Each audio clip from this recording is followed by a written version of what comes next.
What's going on, guys? Today's video is going to be back on the Mustang. Seen a lot of you have been commenting, asking for more on-3 videos, and most of you are probably wondering, why I haven't been filming this car, what's going on with it. What happened is, well, there's nothing seriously wrong with it, but I've still got issues with the transmission. As far as the Turbo 400, it keeps on getting the metal shavings in the pan. Nobody can fix it. I don't know what's going on. I think it's probably a casing problem. But just about everybody has been through it, and I'm getting pretty tired of it. But here, a month or two ago, I went and ran the streetcar takeover event in Bowling Green, Kentucky. And the transmission valve body was locked up, so I pulled the valve body out, I cleaned it up, and I freed all the valves from my trans brake works. And I went up there and I ran their 150 roll class, and I actually ended up winning that, where you can see here. But what I hadn't told you was there was also a small issue with the engine as well. When I ran that class, after I made 6 or 7 passes, the transmission started again, the valve body started locking up again, and I couldn't really run anymore. But I still took it out and ran a couple of the events afterwards, as far as on the street. Had quite a few runs in there. And prior to the streetcar takeover event, I had been racing a couple other cars. And the on-3 kit has 2 wastegates, of course, it's a twin kit. And one of my wastegate lines came off, the one that pushes on the bottom of the diaphragm, which of course lifts it up, not the boost solenoid side. And it came off, so it just made all the boost basically. And I was racing when it happened. I seen it on my boost gauge. It was pushing 31 or maybe even 32 psi on my tune that I had set up for like 21 or 22. But I kept going anyways because I didn't really care if I lifted ahead, because I was like, well, I'll just leave it if it lifts. And it did lift ahead, and I parked it, and it kind of reseated, and I just turned the boost down. I've been running it around like that, but it's finally came time to fix it. I turned the boost up again, and it just keeps getting worse and worse. So I'm going to have to put new head gaskets in it because it did lift ahead. Even with the studs on it, these have got the 11mm studs. So I'm going to pull the heads off. I've got a race coming up here in 10 days. It's a 1400 horsepower C7 Z06 with an F1X Pro Charger. And he kind of called me out, so I've got 10 days to drop the motor out. I'm going to put the new head gaskets in it. I don't have time to sleeve it or nothing. I'm going to torque them down, maybe torque the ARP studs just a little tighter than last time. They may have stretched just a hair. And then I've got to take the transmission out and get it fixed before this race. See what happens. There's going to be a dig race. This is, like I said, a manual C7 Z06, and there's also going to be a roll race. So for now, I'll show you where the line head came off, and we'll take a look at it.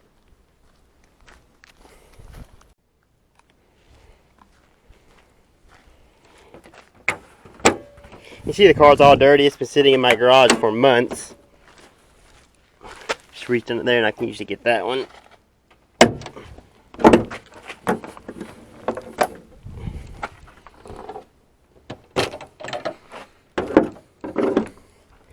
Let me see here if I can find my vacuum lines. This would be the pressure side, my boost controller, and here's the other. That one there goes to my wastegate. Okay, this one here goes to my wastegates. That line that comes right here, you see it right here, comes under through here. On that one right there, on the bottom side, it had came off where you couldn't see it. That is the one that made it boost so much, but it didn't really bother me. Everything held up pretty good. I mean, I did feel it lift. I knew that I felt a little mist a little bit, and when I parked it, being a multi-layer gasket, they kind of resealed. But I won't be able to win this race without fixing that. So I've got to get it done, and if I can get it fixed, obviously the race will pay for itself if I can win. So we'll see what happens.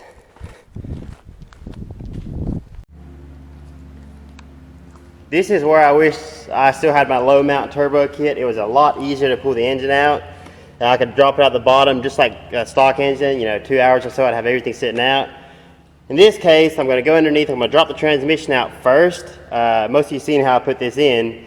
I put the transmission together, push it all through here, and instead, I'm just going to take the transmission out from the bottom, and then I've got to take the hood off here, and the whole engine's got to be pulled out the top side. I'm not very excited about that. It's a lot bigger job than just dropping out the bottom, but I'll make it happen.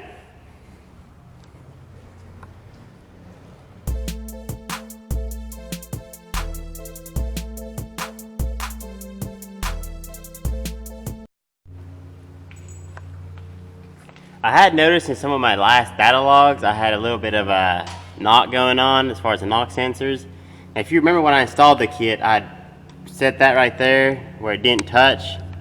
And I guess it ended up shifting and it's touching the bell housing now. So that was causing some false knock right there. So if you've got an on-3 kit, you may want to check that if you're having issues with false knock. Other than that, everything still looks about like it did when I put it on. I don't see any issues at all.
If you look at that oil running that torque converter, you see all the metal flakes? I don't know if you can see them on camera or not.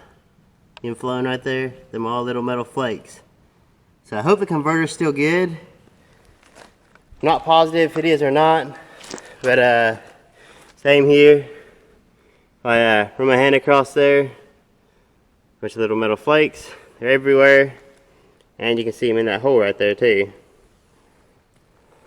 One thing I did notice, I keep having issues with, I don't know if anyone ever checked this shaft back here, but I did notice there's quite a bit of play on this shaft. I don't think that's normal at all, so that might be where the metal shavings are coming from. I'll have to have PTC check that out and see what is going on there.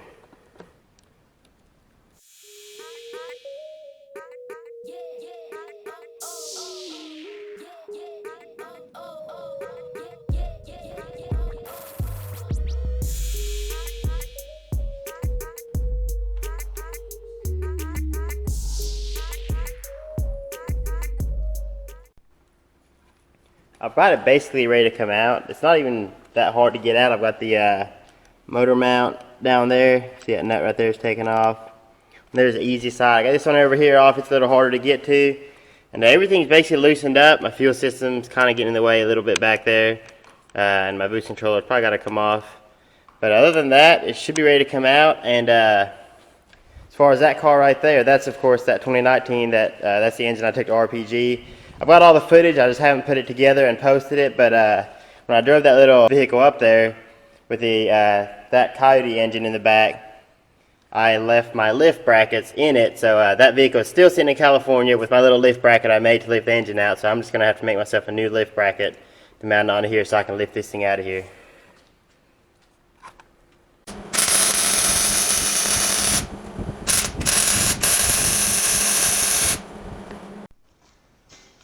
See, I've got my little brace made right there. Got the piece going across with a chain hook on, and I got to put those bolts down in to hold it there, and that thing should be ready to lift right out of there.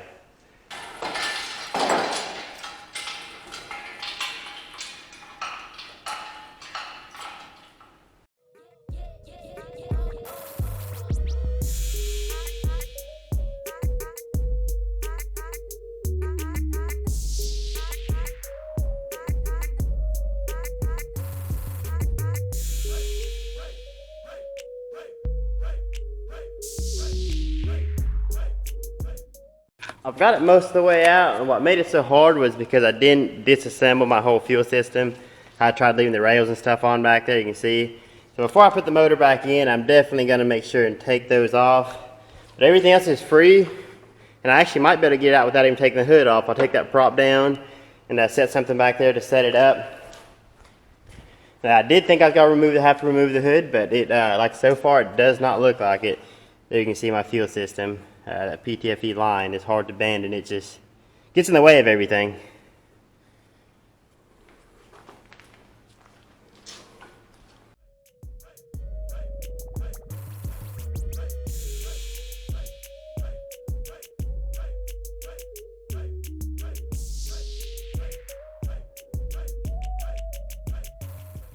Finally got it out. See, everything's sitting here. I've got to get my engine stand bolted up, and I get ready to lift those heads off. Not much to see in there. Kind of see the mess of fuel stuff just lying everywhere, vacuum lines. So first thing, we'll get my engine stand, get it over here, and get it set up.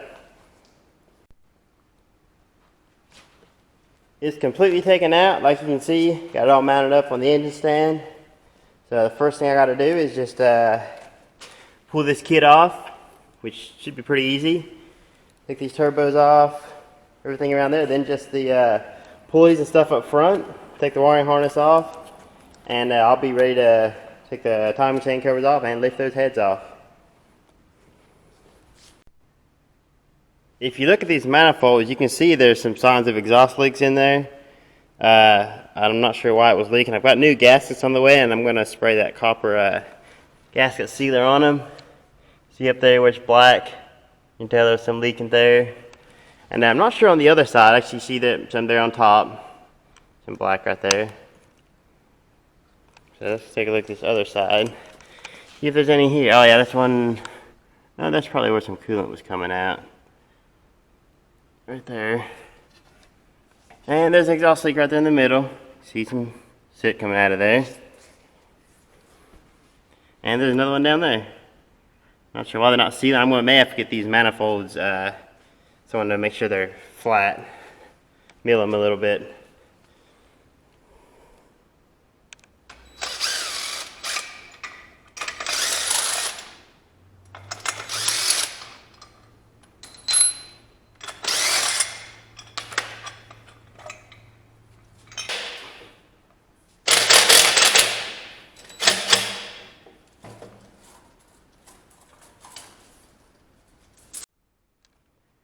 You can definitely tell there's a pretty good exhaust leak right on that corner right there.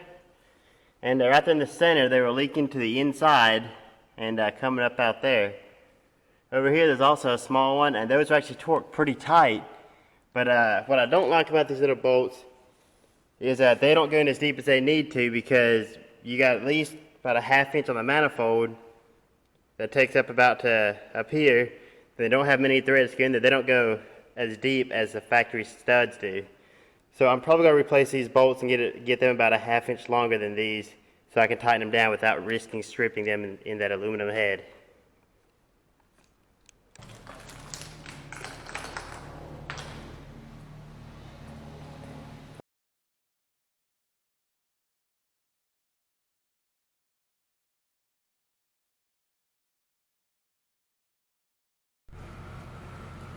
The camshafts and everything, of course all the timing components are all taken off. The only thing I've got left to do is take these nuts off of these studs, and I'll lift these heads off and see what I find down there.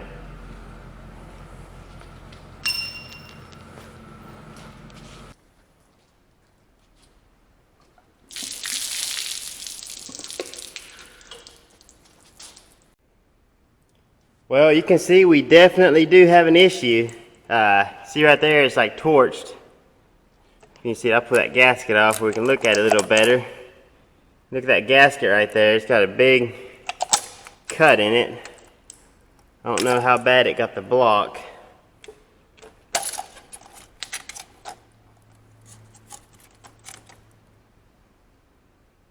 Oh, it did cut it. You can see it looks like basically looks like a torch.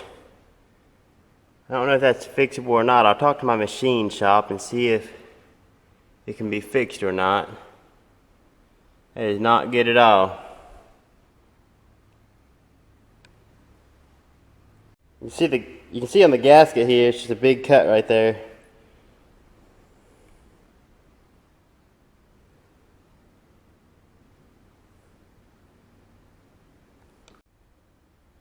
What's crazy is it cut down right behind the sleeve, so when the head gasket went, it burned on down through there and burned into the aluminum right there. but the sleeve still looks fine.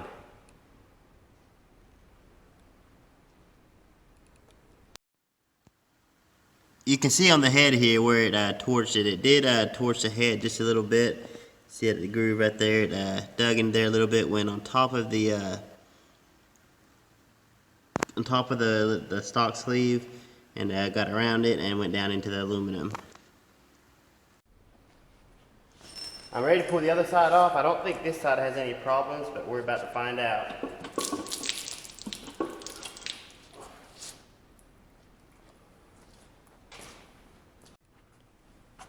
This here would have probably never happened had I stopped driving it for the first time it lifted, which was way back.